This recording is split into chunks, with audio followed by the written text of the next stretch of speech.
Hello students, today's our subject is Hindi. तो आज हम हिंदी के पीरियड में हम हिंदी का 7वां पार्ट जो कि है झांसी की रानी हम आज देखने वाले हैं। झांसी जो है वो है एक उत्तर प्रदेश में से एक सिटी का नाम है। अभी तो वो सिटी है, पहले एक संस्थान हुआ करता था, उसके बारे में ये स्टोरी है। और उस संस्थान की रानी जो थी वो थी, कौन थी आपको पता है? झांसी की रानी कौन थी? रानी लक्ष्मीबाई। याद है ना? आप लोग फैंसी ड्रेस में भी तो ज़्यादा से ज़्यादा पूरे सभी स्कूलों में झांसी की रानी तो बनी ही होती है। तो चलो उनके बारे में आज इस पार्ट में हम सीखने वाले हैं। तो चलो शुरू करते हैं। देश की आज़ादी के लिए समर भूमि में कूदने वालों में पुरुषों के साथ महिलाओं की संख्या भी कम नहीं थी। इनमें से खास एक महिला थी, झांसी की रानी लक्ष्मीबाई। देखो, समर भूमि मतलब क्या होता है? युद्ध भूमि, युद्ध क्षेत्र, रणभूमि, उसको बोलते हैं समर भूमि। जहाँ पे युद्ध खेले जाते हैं उसको उस भूमि को, उस जगह को समर भूमि या युद्ध क्षेत्र, रणभूमि कहा जाता है। तो वहाँ पे उन्होंने बोला है कि जब देश को आज़ादी मिलने के लिए पुरुष युद्ध खेलते थे अपने विरोधी राज्य के साथ, तब उसमें पुरुषों के साथ साथ महिलाओं की संख्या भी थी। महिला भी पीछे नहीं थी, वो भी उस युद्ध में पार्ट लेती थी। उनका भी सहभाग उतना ही था। और इनमें से एक खास महिला थी, और उनमें से जो महिला है विशेषता झांसी की रानी लक्ष्मीबाई। अभी देखते हैं आगे। बरसों पहले पेशवा के द्वारा झांसी संस्थान नारो शंकर को मिला। कई वारिसों के बाद रघुनाथराव नेवालकर झांसी के राजा हुए। रघुनाथराव की मृत्यु के बाद उनके भाई गंगाधर राव को गद्दी का अधिकार मिला। गंगाधर राव की प्रथम पत्नी की मृत्यु के बाद उनका दूसरा विवाह मोरोपंत तांबे की बेटी मनु से हुआ। वही मनु झांसी की रानी लक्ष्मीबाई कहलाई। देखो, जो पहले वो झांसी संस्थान था, जो झांसी सिटी अभी जो जानी जाती है, वो झांसी संस्थान था। वो किनको मिला था? पेशवाओं के द्वारा नारो शंकर को मिला था। और उनके बाद, उनके नारो शंकर के बाद उनके वारिस, बहुत सारे वारिस हुए। उनके बाद बहुत सारे वारिसों के बाद रघुनाथराव नेवालकर झांसी के राजा हुए। उनका नाम था रघुनाथराव नेवालकर। मतलब नारो शंकर के बाद नहीं, उनके बाद भी बहुत सारे वारिस थे, राजा बने। उनके बहुत सालों के बाद रघुनाथराव नेवालकर राजा बने। और जब रघुनाथराव नेवालकर राजा बने कि उनकी भी मृत्यु हो गई। और उनके बाद उनके जो भाई हुए, उनके जो भाई है गंगाधर राव, वो फिर राजा बन गए। वो राजा की गद्दी पे बैठ गए और उनको झांसी संस्थान का राजा का मान मिला। गंगाधर राव जी थे, उनकी एक पत्नी थी, पहली जो पत्नी थी उनकी मृत्यु हो गई। और उनके बाद उसका दूसरा विवाह हुआ मोरोपंत तांबे की बेटी, जिसका नाम था मनु। और वही जो मोरोपंत की बेटी और वही मनु जो मोरोपंत तांबे की बेटी थी, वो आगे जाके क्या बनी? झांसी की रानी लक्ष्मीबाई बनी। देखो आगे क्या होता है। मनु उर्फ लक्ष्मीबाई बचपन से अपने मुंह बोले भाई नाना के साथ खेलती, अस्त्र शस्त्र चलाना सीखती व पढ़ती लिखती बड़ी हुई थी। वह बहुत निडर, शूरवीर और स्वाभिमानी थी। मनु जो थी, मतलब लक्ष्मीबाई, वो बचपन से ही अपने जो मुंह बोले भाई थे, मुंह बोला भाई मतलब जो जिसे भाई माना जाता है उसको बोलते हैं मुंह बोले भाई। उसका नाम था, उसके भाई के मुंह बोले भाई का नाम था नाना। उसके साथ ही उसके साथ खेलती, अस्त्र शस्त्र मतलब शस्त्र चलाना सीखती, मतलब तलवार, दान पट्टा एक्सेट्रा जो भी होगा उस ज़माने का जो शस्त्र रहते थे वो चलाना सीखती, उसके साथ ही पढ़ती लिखती और ऐसे ही वो बड़ी हो गई थी। उसके साथ खेल जुल कर पढ़ाई कर कर शस्त्र चलाना सीख कर ऐसे करते हुए वो बड़ी हुई थी। वह बहुत निडर, शूरवीर और स्वाभिमानी थी। मनु मतलब लक्ष्मीबाई जो थी वो बहुत निडर थी। निडर मतलब किसी से भी डरती नहीं थी। शूरवीर थी और स्वाभिमानी भी थी। स्वाभिमानी मतलब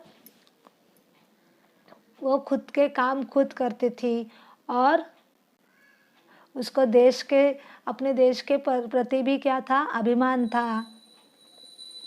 और शूरवीर का अर्थ तो आपको तो पता ही है क्या थी, मतलब किसी से डरती नहीं थी, किस अन्याय को नहीं सहती थी और कभी भी युद्ध में आगे युद्ध खेलने के लिए तैयार रहती थी। यहाँ पे अस्त्र और शस्त्र का अर्थ यह होता है, अस्त्र मतलब हाथ से फेंक कर चलाने वाले हथियार। अस्त्र मतलब हाथ से फेंक कर चलाने वाले हथियार। और शस्त्र जो होते हैं वो होते हैं हाथों में रख कर चलाने वाले हथियार। हाथों में रख कर चलाने वाले हथियार, जैसे तलवार है वो शस्त्र है।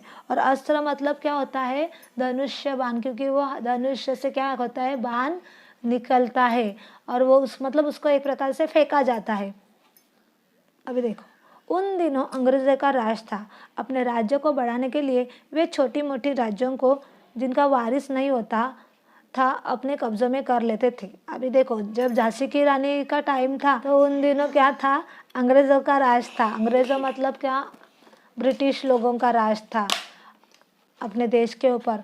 और जो मतलब उस टाइम हर एक लोग क्या करते थे, अपने राज्य को बढ़ाने के लिए जो दूसरे राज्य है जिसका कोई वारिस नहीं है, मतलब जिसका कोई राजा नहीं है, उनको क्या करते थे, अपने कब्जे में कर लेते थे सभी राज्य के लोग।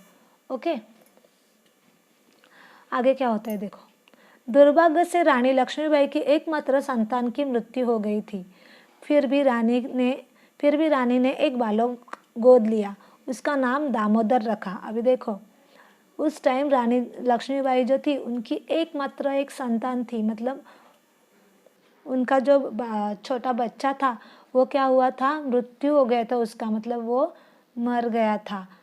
और फिर भी रानी लक्ष्मीबाई ने उस टाइम में एक बालक को क्या किया था, गोद लिया था। गोद लेना मतलब अडॉप्ट कर लिया था। उसका नाम रानी लक्ष्मीबाई ने क्या रखा था, दामोदर रखा था। उस बालक का नाम क्या रखा था, दामोदर, जो गोद लिया था।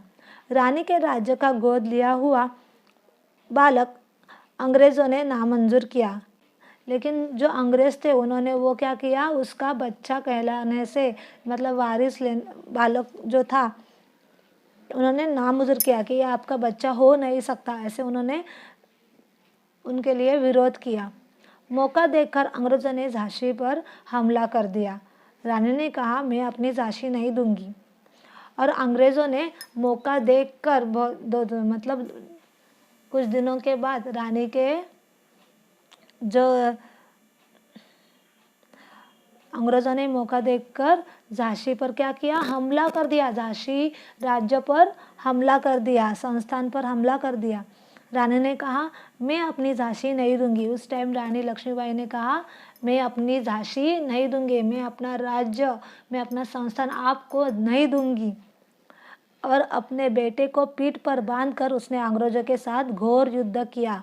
उसका जो गोद लिया हुआ बालक था उस टाइम बहुत छोटा था और उन्होंने क्या किया, पीठ पर बांधकर, क्योंकि अंग्रेज़ों ने तो हमला किया था और वो बच्चा छोटा था, फिर भी उसको लेकर उसको पीठ पे बांधकर, देखो यहाँ पे बच्चे को बांधा है ना, और इसको बांधकर उसको लेकर ही उन्होंने घोर युद्ध किया। घोर मतलब क्या, बहुत कठिन युद्ध किया, बहुत बड़ा।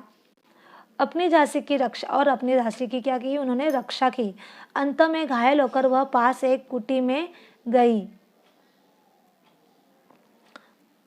और फिर वो बहुत देर तक युद्ध खेलने के बाद वो घायल हो गई, जख्मी हो गई। और वो जख्मी हालत में वहाँ पे एक पास में कुटी थी। कुटी मतलब क्या, हट, झोपड़ी थी। और उस झोपड़ी में वो गई। अपना बेटा साधु को सौंपकर रानी ने प्राण त्याग दिए, पर झांसी को बचाया। और वहाँ उस कुटी में कौन थे? साधु थे। उस साधु को वो अपना बच्चा दामोदर जो था उसको सौंप दिया, और उसने वहीं पे उसका प्राण त्याग दिया। झांसी लक्ष्मीबाई ने वहीं पे उसका प्राण त्याग दिया, मतलब वहीं पे उन्होंने अपनी जान दे दी, उनकी जान गई। लेकिन उस टाइम उन्होंने झांसी को बचाया। उन्होंने अपनी जान तो गंवा दी, लेकिन झांसी उस टाइम अंग्रेज नहीं ले पाए। झांसी की रानी को हम सब आज भी याद करते हैं, और आप अभी भी हम झांसी की रानी लक्ष्मीबाई को याद करते हैं। झांसी की रानी लक्ष्मीबाई हर एक बच्चे को पता है। उन्होंने उसके कारकिर्द उनको पता नहीं होगा, मतलब उसका वर्क उनको इतना पता नहीं होगा, लेकिन झांसी की लक्ष्मीबाई सबको पता है। उसका डायलॉग पता रहता है कि मैं मेरी झांसी नहीं दूंगी, राइट। इतना फेमस वो हिस्ट्री में से कैरेक्टर है।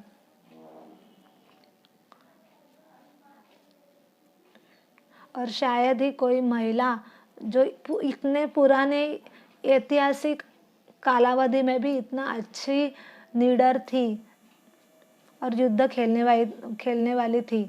अभी भी हमारी जो गर्ल्स है उसको भी झांसी लक्ष्मीबाई जैसे होनी चाहिए।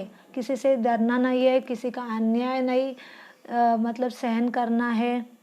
और किसी ने हम पे विरोध किया है तो किसी ने हम पे ऊपर अन्याय किया तो उसके खिलाफ क्या निकालना है? आवाज़ निकालना है। लेकिन किसी के ऊपर अन्याय करना भी नहीं है, ठीक है। हर एक इंसान को ऐसा ही होना चाहिए। तो आज हमने झांसी की रानी के बारे में सीखा। आई होप आपको ये जो लेसन है अच्छे से समझ में आया होगा। तो मैं वीडियो को यहीं पे एंड करती हूँ, फिर मिलेंगे नेक्स्ट वीडियो में। Till then bye.